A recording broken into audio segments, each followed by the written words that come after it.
Hey guys, Tina here and welcome to my BookTubeAthon TBR. It's almost here guys and I'm so happy, and I'm really happy that the challenges were announced because that's one of my favorite parts of this whole thing, just trying to figure out what books I'm going to read for what challenge and all that, and I'm really happy. And in case you didn't know what BookTubeAthon is, it's this great readathon that the whole community basically participates in. You have 7 challenges that you sort of have to, base your books on.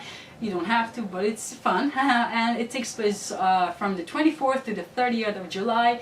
And this year it does sort of overlap with the summer biennial BookTubeAthon. Last year it didn't, and I did take part in both of those. But this year I was sort of thinking that I'm going to combine the two, like the challenges, but realistically 14 books, it's not going to happen.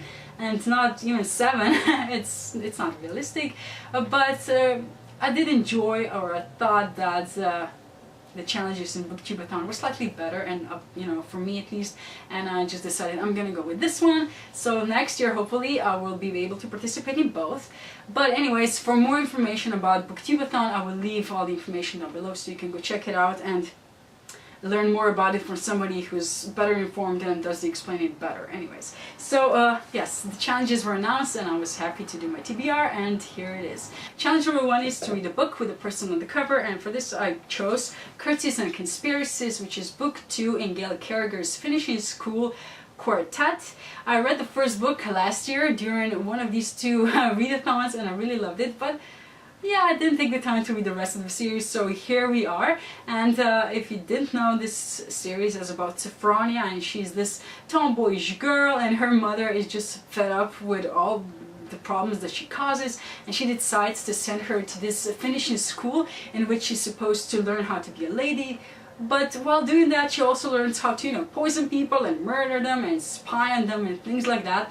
And I think it's just up her alley, so, she, can do all the mischief, and she would be praised for it. And I really enjoyed the first book and I want to continue on. And these books are, fun and enjoyable, and they're fast reads, so they're perfect for a readathon. Challenge number 2 is to read a hybrid book. Now this is not as hyped as it used to be, but I think it still counts. And it's Uprooted by Naomi Novik. I have basically no clue what this is about. I think it's about a village that has a dragon, but it's not a dragon, but it's a person dragon. Or just a person called a dragon, I'm not sure. And basically I think that every so few years or whatever, they have to give him a girl. And that's all I know. It was really popular a few years back. And I think it's maybe not the perfect book for a readathon, but who cares? I'm gonna read it because it's high time. And the books that I don't finish during the readathon, I'm just gonna continue on with them afterwards anyway. So yeah, this is book 2 that I'm gonna try to read that week. Challenge number 3 is to finish a book in one day. For this I chose The Slow Regard of Silent Things by Patrick Rothfuss, which is the novella in his Kingkiller Chronicles, and focuses on Ari, who is this mysterious, fantastic character from the books. And I've had this one for a while, and while I'm not the biggest fan of Kingkiller Chronicles, and while I do know that this is supposed to be a really weird book, I do want to give it a go, and I think a readathon is perfect for that. And I just love the cover, it's so pretty. Yeah, it is. Challenge number 4 is to read about a character that is very different from you, and for this I decided to read When Dimple Met Rishi by Sanya Menon.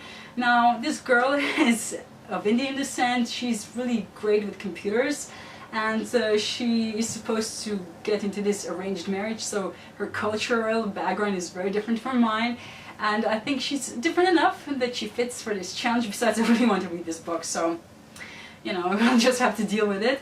Anyways, I have it on my Kindle. It was really cheap, so I decided to get it, and everybody has been singing it praise, so I hope that I enjoy it as much. And I think it's going to be actually a really fast read, so again, perfect for a readathon. Challenge number 5 is to read a book completely outside, and again I chose a smaller book because I don't know what the weather's going to be like, 2 weeks from now, so we shall see. But I chose Lady Susan by Jane Austen. It's a tiny book, really, and I heard April from Aprilus Maximus sing praise about it a while back. I think this is about this lady, Susan, who is basically a busybody, a gossip and all that, and she sometimes causes a bit of problems and troubles for others. So yeah, that's what I think it's about. I know there was a movie with Kate Beckinsale in it, which I didn't get to see, but I'll have to.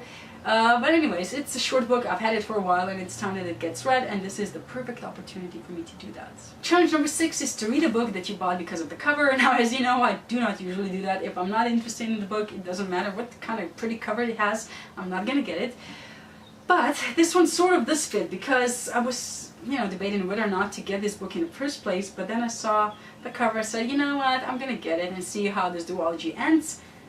And if I don't like it, at least it has a pretty cover, and that is Our Dark Duet by V. Schwab.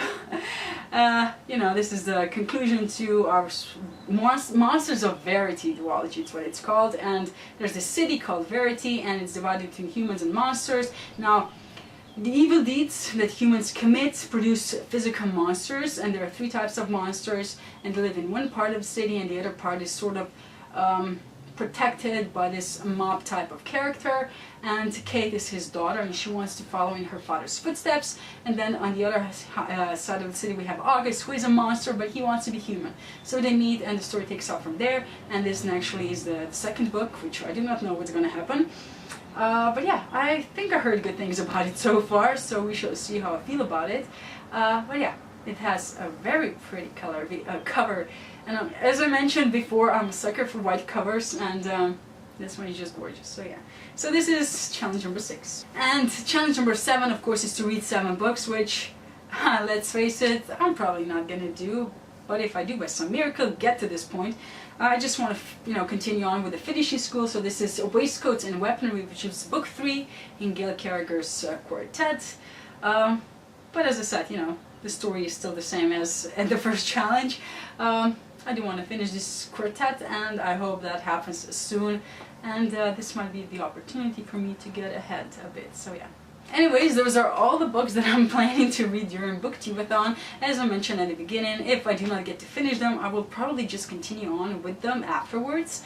Or I might also, just do the challenges from biannual BookTubeAthon. That might happen as well, because I would think it would be fun to sort of participate in it, but we shall see. Let me know down in the comments what books you are reading for BookTubeAthon, if you're, of course, participating. And thank you for watching this video, and see you in my next one. Bye!